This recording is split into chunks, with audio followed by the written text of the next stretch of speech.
Well, here we are, excited as can be to be in beautiful France, sun shining. It's Paul Ricard. This is the fourth weekend out of 6 in the championship. It's a beautiful racetrack. Beautiful racetrack. It's flat-ish. It's not like Spa or Watkins Glen or something. It's pretty damn level, but it's extremely beautifully designed with a lot of challenging guesses as to how to get about 5 of these corners dead right. So you're guessing every lap to try to really nail it. It's kind of cool.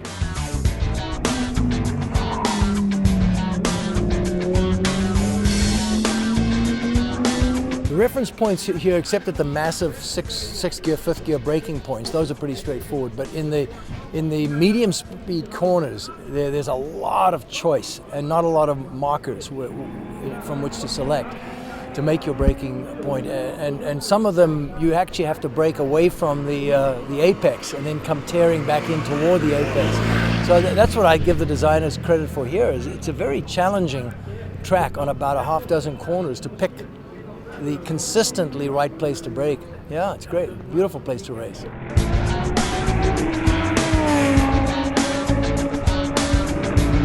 It's extremely well designed from a graphic design point of view, and there are no sand traps. So it's tar as far as the eye can see, and the color, whether it's a blue stripe or a red stripe, tells you the degree of corrosiveness on the tar they've put down. So the more corrosive, the red color is more corrosive, the blue is less corrosive, and so if you go off, trust me, by the time you've hit red, you're throwing those tires away.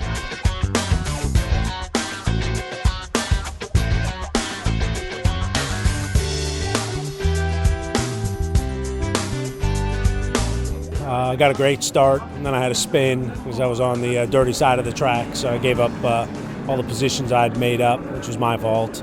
And then as I was climbing back through the field, came up on the Ford GT, and he missed the shift, and I was just about ready to pull out and pass him when he missed the shift. I hit his rear diffuser, which then punctured our radiator and put us out of the race, which is unfortunate. There was nothing I could do about it. It wasn't intentional on his behalf. He just missed the shift, and when you're inches off their bumper, they miss a shift, and it's game over. We just had a fabulous first race. We actually did all right. We got a bit of a disadvantage on the tire side, but we did pretty damn well today.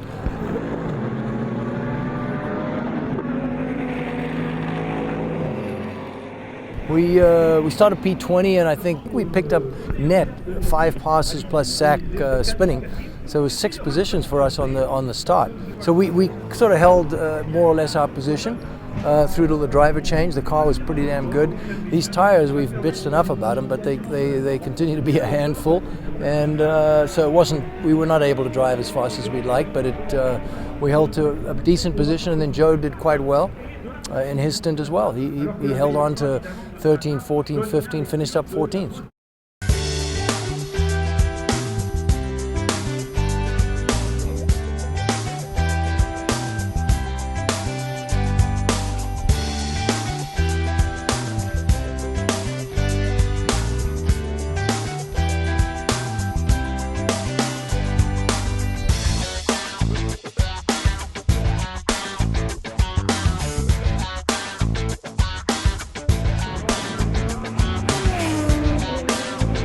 I lost a couple of places at the start, but after that, sort of went for a move that I thought was fairly on, going around the outside in the second chicane, and had a really bad understeer. Seemed to have no front grip whatsoever, so I sort of had to back out of that a bit, and then really got compromised as Merck spun in front of me, and that forced me wide a bit and got more pickup on the tyres and ran wide and more understeer, and I just sort of seemed to go backwards and backwards and backwards the longer I was in the stint, really.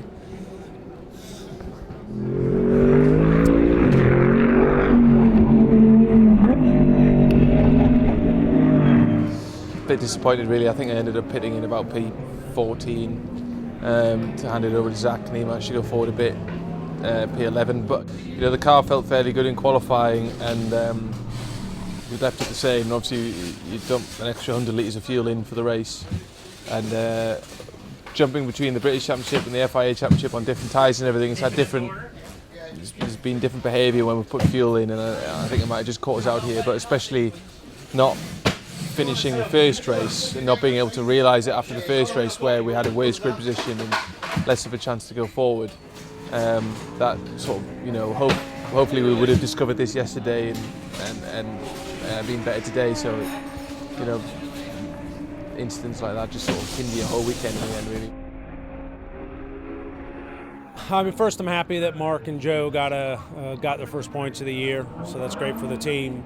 A little disappointed it took me as long as it did to get around the Audi in my stint, because I think we would have finished 10th or at least been right there with Mark. But I wanted to make sure I brought the car home. We've had some damage here, and we got Spa coming up, so it was a fun race. It was the guy drove clean. It was a hard race. I think I came in 13th or 14th, so we did make up some spots. So, good result for the team. Unfortunately, Mark and I came out of the pits together, and I was very close to him. And on the second lap, two other cars were coming out of the pits and got wedged between Mark and I, and he was able to get by him. I wasn't, and that then put me on the dirty side of the track. So I lost some spots there, and then started to claw my way back. And then when I got behind the, I think it was a WRT Audi, just took me too long to get by him. The guy drove well, didn't make any mistakes, and I didn't want to force the issue. So it was a fun race, and looking forward to Spa. It seems like a small win from the outside, but 2 points is a massive win for us, and really stoked to it actually. And it was going back to the start. We always say it's a crazy start, but that was the craziest start we've had. I was obviously 23rd, and the initial start was bad. I was about 5 or 6 lengths behind the guy in front, just couldn't keep with him under traction, and really sort of thought, I've made a mistake here. But in hindsight, it worked out lovely. The 5-6 lengths I was behind gave me the 5 or 6 lengths to think about what was happening, and it was pure carnage in front. So I think for the first 400-500 metres I wasn't on the track once, but I was just avoiding crashed cars and spinning cars at the same time. So hard start. I had to be quite firm with some people, not letting them back pass them and overtaking them. So I think we made 6 places on the first lap, and that was the real sort of catalyst to get us going, and picked off a couple more, just nice little easy moves, nothing too risky. And then a few more had some attrition, and we handed over in 12th place. So net gain of 11 places. I think that's personal best, definitely in GT3.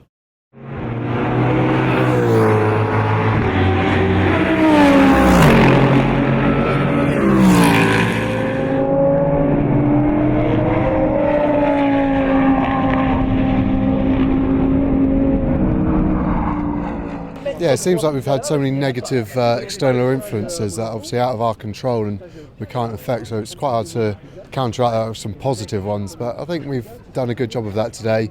Both myself and Mark, I don't really think put a foot wrong at all. So that was the main thing, obviously, and the team have delivered the car, which has given us the result. So I think we've tried to counteract the tyres and the BOP as best we can. And I'm confident ahead of the next round. I think we've got some good development in the line, and I think we'll be well up there. That's Joe Osborne for you. Joe Osborne was just tricking the field. He qualified P22 and literally I think he was P15 in a matter of 3, maybe 2 laps. Had really done a spectacular job. He and Matt Bell were glued together.